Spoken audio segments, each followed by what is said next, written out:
Hello guys good morning. आज आम नंदिनी पाख नंदिनी एक छोट गाँटीए पसरा चकापादर पसरा निकट गोटे एक छोट गाँ को बुलाया जेहेतु हजबैंड सी एक सांग हे तो काली मासंत मेरु थिला तो आम एपट आसिकी मासंत मेरु पालू एवं कौन घरे रहीगलु। सी केते एक जगार कदली चाष मका चाष कलरा चाष जन्नी शाग चाष केते गुड़े चाष कर मोर मन पड़ूनी। पणस गछ लगाई नड़िया गछ लगाई कदली गछ लगाई कदली खाइबा कदली तरकारी कदली आ कौन बिकापी से कदली लगे देखु लंका गछ को कंबाइन कर कदली एवं कौन लंका आ कदली को पाखापाखि लगे कौन से चाष कर देखु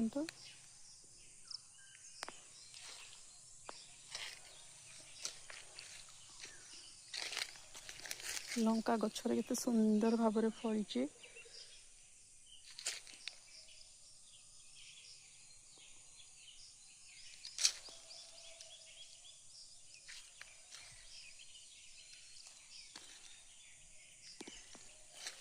देखु ये सुंदर लगे पूरा धाड़ी को धाड़ी करके गोटे लंका गछ को गोटे किंतु ए गछ देखु छोट लंका टिके बड़ हैनी तथापि लंका गछरे बहुत फली।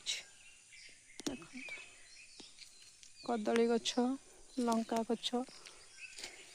देखु ये दीटा गोटे मझे कदली गछ एवं साइड रे लंका गछ को लगाई जमी जगन्नाथ सुभद्रा बलभद्र बोली ताकू लगाई देखु ये देखु लंका कि लो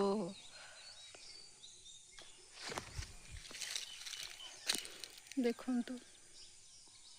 काकुड़ी लगे से आर बारी रे सूर्यमुखी